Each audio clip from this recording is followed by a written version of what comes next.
Hi, welcome to this channel on magnetic energy, technology, principles, applications. This video is about magnetic energy and magnetic resonance factors. And so this is neutral magnetic resonance. The resonance is kind of a hot topic right now.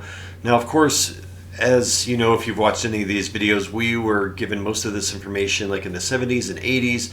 This information is really, it's a combination of like the technology that we had at that point and working the insights of that technology and then revelatory insights. And of course, I really feel that this information is countless eons old, but I'm pretty certain about that, at least if what we've been told is correct.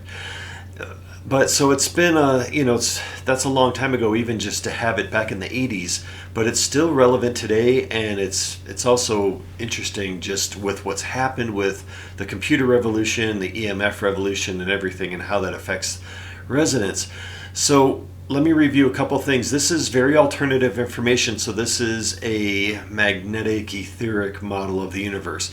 Now, the reason we call it magnetic energy is because from our experience and what we were told, it works on attract, meaning that it is attracted to its destination. So there are components in this magnetic etheric energy that are attracted, and that attraction power, if you will, that creates the pressure in the system. So there's a lot of, the whole thing kind of works on attract pressure, if you want to call it that way. And so now let's just imagine the system, the etheric energy is relatively neutral in nature, and then it has polarized components in it that assist it in attracting.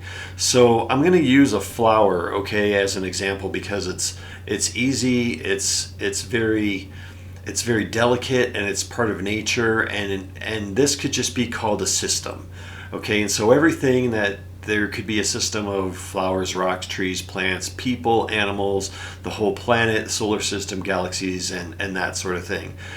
So as we talk about, there's energy flowing in and out of everything at all times, this etheric energy, and I want to get into the detail of that and how that manifests as resonance. And so the flow of magnetic energy through the system is the driving force for all motion in the system. So you think about like a lot of things all the way down to the subatomic level, and then things that happen in our bodies in terms of cells, and things in just the planet's rotation, everything. There's so many examples in nature of this continuous rotation. And a lot of people will say, well, that's like, if we could tap into that, that's free energy. And how are the things in our cells constantly moving and rotating so fast? And that's what's causing that. Well, the magnetic flow through the system, that pressure flow in this model, that is the driving force for everything that's spinning, rotating, moving in our basic, like what we would call our physical universe. So if you imagine energy starts at a neutral place, and so we're talking about like potential latent energy that is dominantly neutral, okay, and it gets replenished instantaneously outside of space and time. So this energy is everywhere, and it's constantly being replenished. Now that neutral energy, you could say it's higher dimension, or you could say it's a different resonance or frequency or vibration. All of those kind of words all kind of interchange in this dynamic. But anyway, that energy is all around us, and then what happens is it goes from neutral, and let's say it goes into a system such as like this flower. It becomes polarized in that system and then returns back to the etheric magnetic flow on attract. This is all happening on attract. It's attracted into the system, and then it's attracted back out of the system of the flower, and then goes back to a relatively neutral place, and then goes to its next destination based on the encoding that's the subatomic encoding in that system, in that energy. And so now the primary vehicle that energy transfers from, like, say, the etheric neutral place into something more polarized like this flower, the primary vehicle of transportation is a vortex. Now, I've been told that I can use vortex, vortexes, vortice, vortice, that those are all interchangeable. So bear with me when I switch those terms up.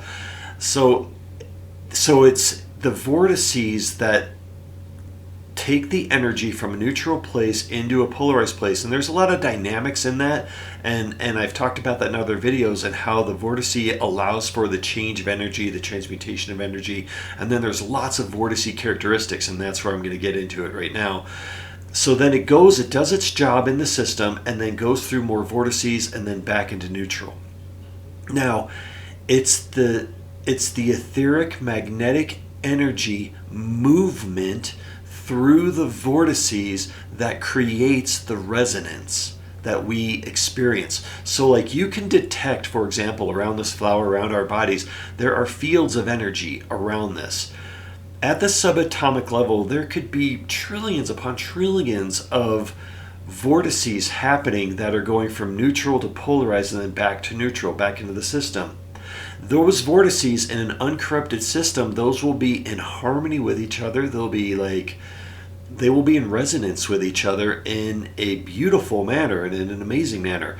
So the vortices, the actual dynamics of the vortices in terms of their spin rate, in terms of the amount of energy going through them, the subatomic signatures that are involved in those energies, the size of those vortices, they'll all be in relationship and in harmonics to each other, creating kind of an overall system. Now, there'll be trillions of them happening, and the expression of those is kind of the edge of that field that we can detect around all things. That's where that transfer of energy is taking place. Now, because they're subatomic vortices and there's so many of them, they lead, at that point, they're already what you could call like sacred geometrical. They're like in their shapes and their patterns and their responses, so they will lead to greater, like you can even detect vortices, like larger vortices around plants, around animals, around humans, and that's that like combined expression of those subatomic vortices. So the resonance is so critical. This is a very sensitive process that takes place. So like if you spray, like say this flower or plants or agriculture with a pesticide, you immediately throw off the resonance frequencies, the magnetic resonance that's happening, like with this flower, for example, just by spraying it. You've already corrupted the subatomic vortices that are happening and the way the energy moves through those vortices and is exchanged back to neutral in the system. So you've already created blockages, and so blockages will lead to death. It'll lead to the decay of cells. It'll lead to all kinds of problems with humans, of course, in particular. EMFs are a massive problem for this type of magnetic resonance. Like a clean magnetic resonance planet would not have EMFs on it. So our systems are constantly adjusting and trying to cope with EMF energies of all kinds, including like 5G and everything. And so the greater your exposure to those types of things, the more difficult it is for your system to cope with all of that. And I'm going to share a couple of quotes so that you can get an idea of some of the information that we received, and then you can kind of see how we interpret it and like how we do that. So here's an example. The resonance in the vortices must be maintained for optimal performance.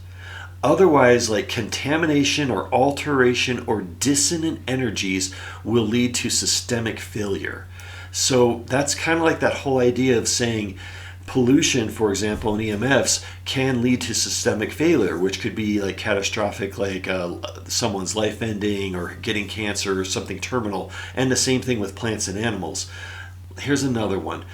The vortices create field propagation with distinct magnetic resonance characteristics. So that's like saying, like as the energy is exchanged and the magnetic energy is moving through those subatomic vortices, it creates a lot of very distinct and trackable like characteristics that when our technology is more advanced in magnetics and this magnetic energy technology, we will be able to examine that magnetic resonance and those vortices very carefully.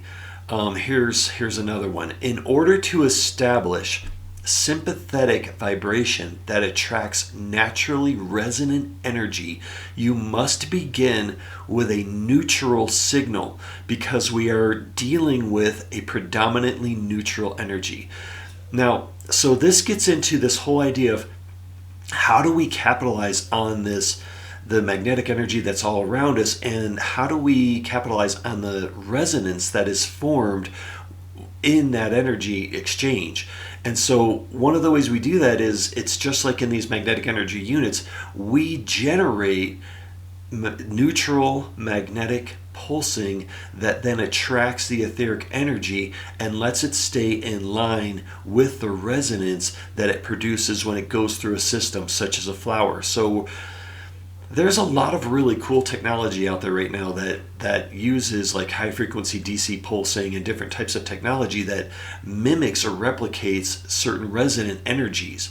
And I'm not dissing on any of that, because as a transition technology, I think all of that is very important and it can be very helpful.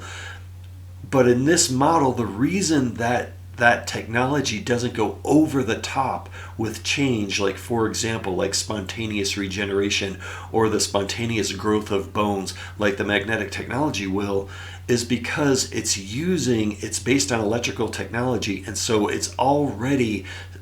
there's already a hindrance in the natural flow of the energy. It's not. So here's the idea. With the magnetic technology, we attract the energy through a system. We send out a neutral magnetic pulse in order to attract more energy through the system. The current technology, what it does is it pushes out frequencies that mimic like resonances that are out there. So it's pushing it on and trying to basically like entrain or convert like a system through a forced frequency. And there can be very good results with that. Don't get me wrong, because there's a lot of very positive results, and there's a lot of really awesome like metaphysical tools and different new age tools and all kinds of really cool things that you can help your body heal and everything and accelerate healing.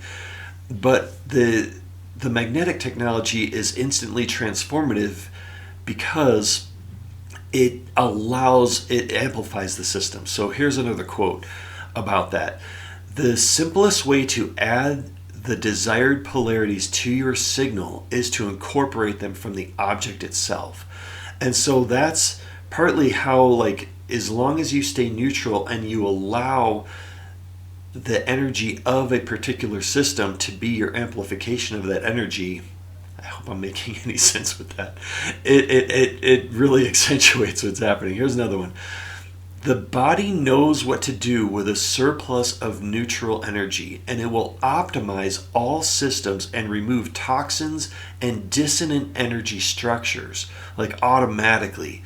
So now we may not be able to match the perfection in nature, but we can enhance the natural process. So kind of what that's saying is, if you wanted to accelerate the healing in a human body or magnify the positive resonances in that body, you would start with the magnetic, like in this model, you would start by amplifying the neutral energy flowing through that body, and then let the body form the polarities and magnify the resonance. Now you can pulse neutral magnetic energy at specific resonant signatures, at specific resonant frequencies. And so if you do that, then you will enhance those particular magnetic resonant structures, like in a system as well. But it's really this idea of kind of letting nature kind of lead the way, but we can enhance the process. So we're not going to be able to match the true profoundness that the universe creates, partly because the subatomic structures are infinitely deep and complex, and so it's very difficult for us to match that. But what we can do is we can add neutral energy to the system based on attract and enhance that performance, if that makes sense. the key, like, to all of this is that we can change the volume of energy that's flowing through a system with, like, technology, with magnetic technology. And then as we go through this ascension process, we will automatically do that as people as well. But that is definitely one of the keys, is that the technology can help change the volume that's going through the system. This can go on, and I can do more videos on magnetic resonance and how it impacts our daily lives and everything. But what I want to say real quick is, from the metaphysical perspective, the magnetic resonance is highly impacted around us, like our vibratory rate, our magnetic resonance rate, by our moods, our emotion, our energy. Could be past memories that we hold on to. It could be emotional trauma from the past that we hold on to.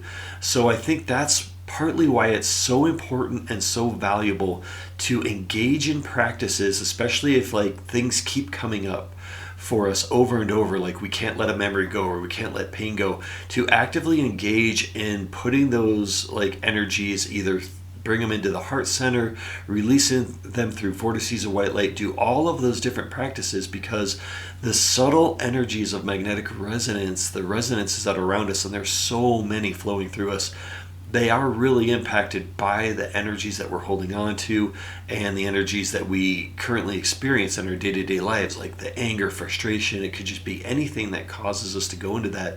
That affects our magnetic resonance and the vibratory rate and all of these things. And so we're going to be called in the next few years more and more and more to lighten our energy, to make our magnetic resonant field around us clearer and clearer. Clearer from the past, clear from emotions, clear from low vibration emotions. And we're just going to be called to keep doing that over and over and over and over, and making ourselves lighter and lighter and lighter. And ultimately that will enhance the flow of energy through us. We'll have a higher vibratory rate, we'll have more energy flowing through us, our abilities will start to go off the charts, and we can then really start to work with more advanced technology that works directly with, like, neutral magnetic pulsing, neutral magnetic resonance pulsing, and all these things that will enhance our society, get rid of pollution, and just bring us an unlimited amount of free energy in so many ways, bring us anti-gravity, spontaneous healing for all medical diseases. All these things will start to really come to focus at that point. And so I guess this was a relatively quick video on magnetic resonance, and with that, I will see you next time.